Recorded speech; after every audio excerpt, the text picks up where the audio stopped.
अस्सलाम वालेकुम व्यूअर्स, उम्मीद करती हूँ कि आप सब बिल्कुल खैरियत से होंगे। आज मैं आपके साथ एक स्पेशल केक की रेसिपी शेयर कर रही हूँ जो कि है बातिक केक।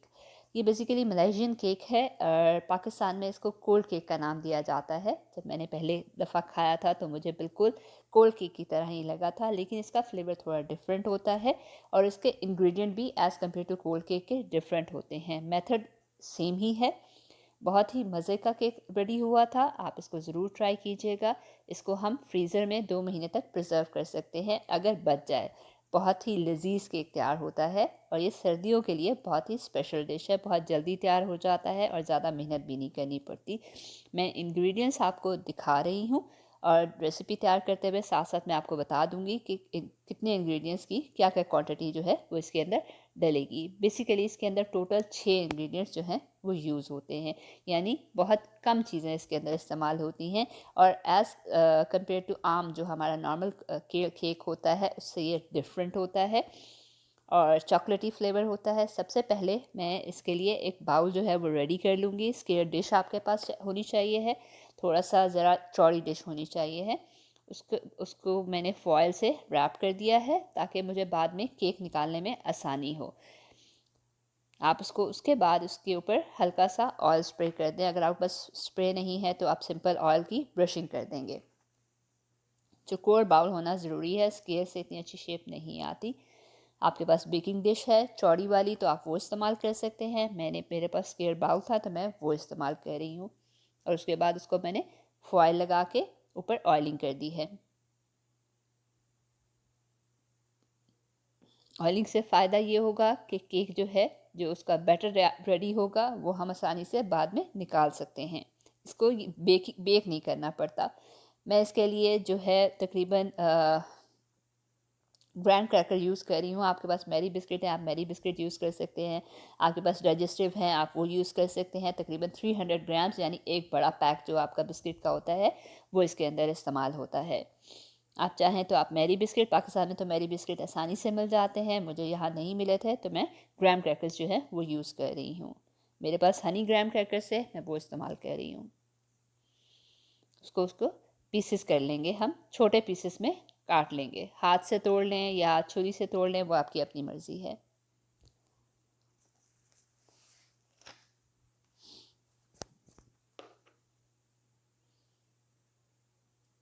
मैरी बिस्किट क्योंकि मीठे होते हैं थोड़े से, आप वो स्मेल, मैं हनी ग्राम क्रैकर यूज़ कर रही हूँ। उसके बाद हम एक पैन में मक्खन लेंगे। तकरीबन मक्खन हमारा 3/4 कप या आप 12 टेबल स्पून आप कह लें बटर जो है वो इसके अंदर जाएगा। पैन को हम हल्की आंच पे, बिल्कुल हल्की आंच पे हमने रखना है और बटर को मेल्ट करना है। हमने आंच तेज़ नहीं रखनी किसी भी स्टेज के ऊपर। बिल्कुल हल्की आंच पे ही इस मक्खन को हमने मेल्ट करना है। मैंने इसको मैयर किया था।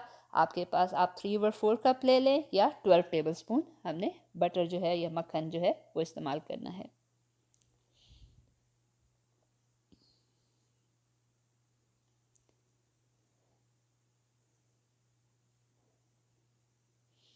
जब बटर जो है वो अच्छी तरह मेल्ट हो जाए, लिक्विड फॉर्म के अंदर आ जाएगा, तो हम इसके अंदर स्वीटेंड कंडेंस मिल्क जो है वो ऐड कर देंगे। यानी 1 टिन स्वीटेंड कंडेंस मिल्क जो है वो जाएगा।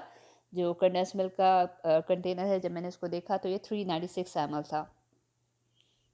ये पूरा एक जो टिन है वो इसके अंदर जाएगा। मक्खन के साथ इसको हम अच्छी तरह मिक्स कर लेंगे।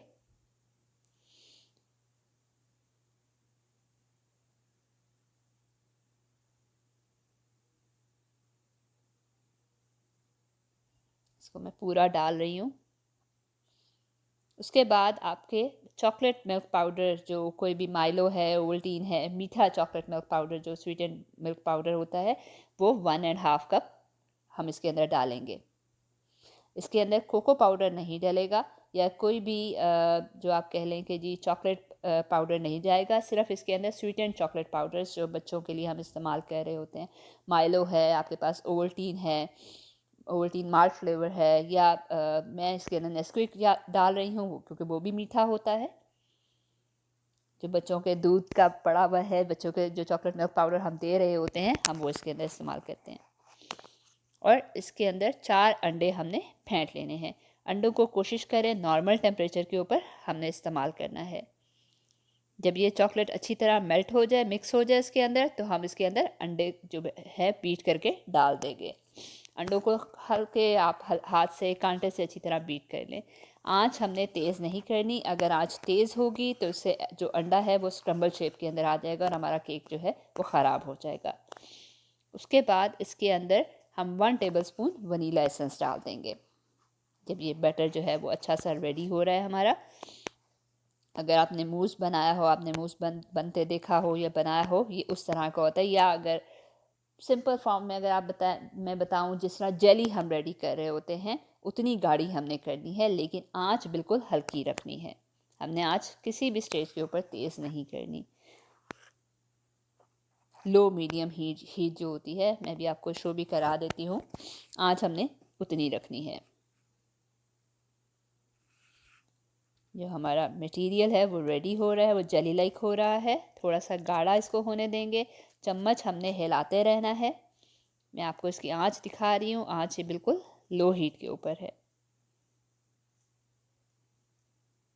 और अच्छी तरह चम्मच हिलाते रहना है।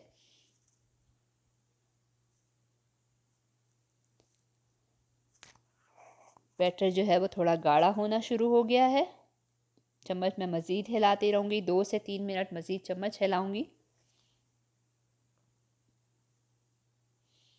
इसमें बेकिंग की तरह इतनी ज़्यादा मेहनत नहीं करनी पड़ती और क्वांटिटी का, लेकिन क्वांटिटी हमें ध्यान रखना पड़ता है। जिस तरह हम बेकिंग में क्वांटिटी बिल्कुल मैयड क्वांटिटी हम इस्तेमाल करते हैं।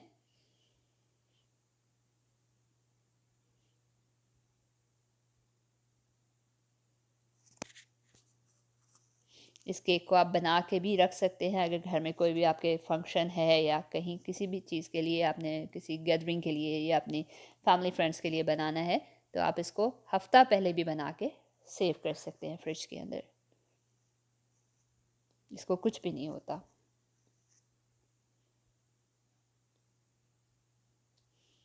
मटेरियल गाढ़ा होना शुरू हो गया है, बैटर जो है वो गाढ़ा होना शुरू हो गया है। अब मैं इसके अंदर जो बिस्किट मैंने तोड़ के रखे थे वो मैं ऐड कर दूंगी।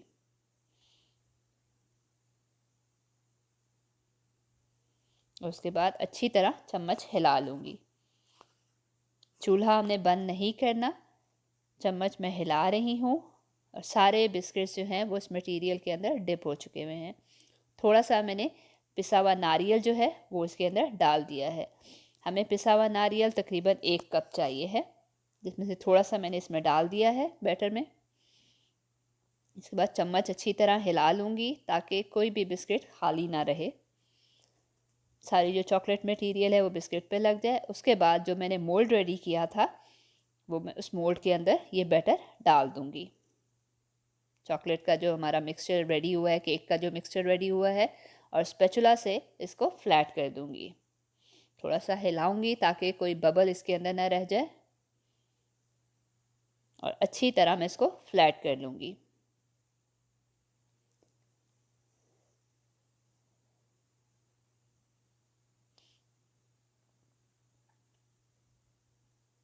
चॉकलेट की एक इतनी अच्छी सी मज़े की खुशबू आ रही है, बिस्किट्स की खुशबू मुझे आ रही है। मुझे क्रैकर वैसे ही बहुत पसंद है, तो उसकी एक अच्छी सी खुशबू, आप चाहें तो आप स्टेज पे कच्चा भी खा सकते हैं, इसका कोई मसला नहीं होता, अगर इतना ज़्यादा सब्र नहीं कर सकते तो। उसके बाद मैं इसके अंदर जो कोकोनट पाउडर है, पिसा हुआ नारियल है, वो मैं थोड़ा सा ऊपर छिड़क दूँगी, गार्निशिंग कर दूँगी हल्की सी इसकी।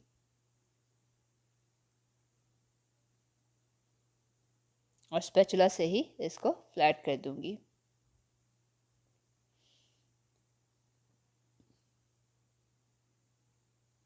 ताकि नारियल इस पे अच्छी तरह चिपक जाए।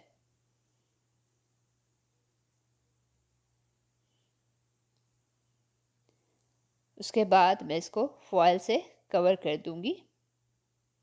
अच्छी तरह इसको कवर कर दें, सील कर दें एक तरह से। और उसके बाद इस बैटर को, इस केक के मिक्सचर को तकरीबन 24 घंटे के लिए फ्रीज़र में हम इसको रख देंगे। और अगर फ्रिज में रखना है तो तकरीबन 2 दिन। 24 घंटे बाद मैं केक को बाहर निकालने लगी हूँ और मैं इसको डेकोरेट करूँगी। स्प्रिंकलर्स, आप किसी भी तरह के स्प्रिंकलर्स देना चाहें आप ले सकते हैं। मैंने गोल्डन और सिल्वर, यानी सिल्वर और जो वाइट कलर के हैं और गोल्डन कलर के हैं, मैंने वो स्प्रिंकलर्स इस्तेमाल किए हैं। और साथ नारियल, पिसा हुआ नारियल इस्तेमाल किया है।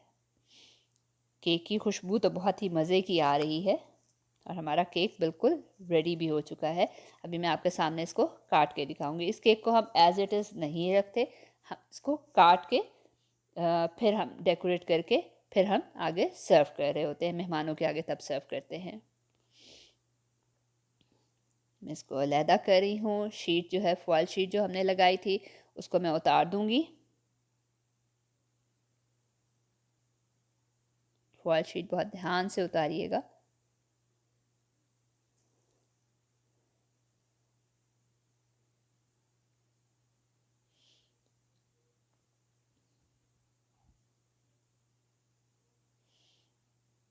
मैं पाकिस्तान में थी, जो मेरी मदर हैं वो केक बनाती थी और हम लोग बहुत शौक़ से खाया करते थे।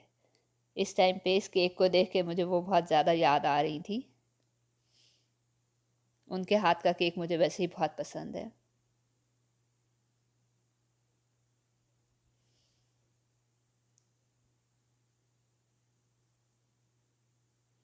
मैं सारी फॉयल के पीसेस जो हैं वो साथ जो लगे हुए हैं, मैं उसको अलहदा कर रही हूँ।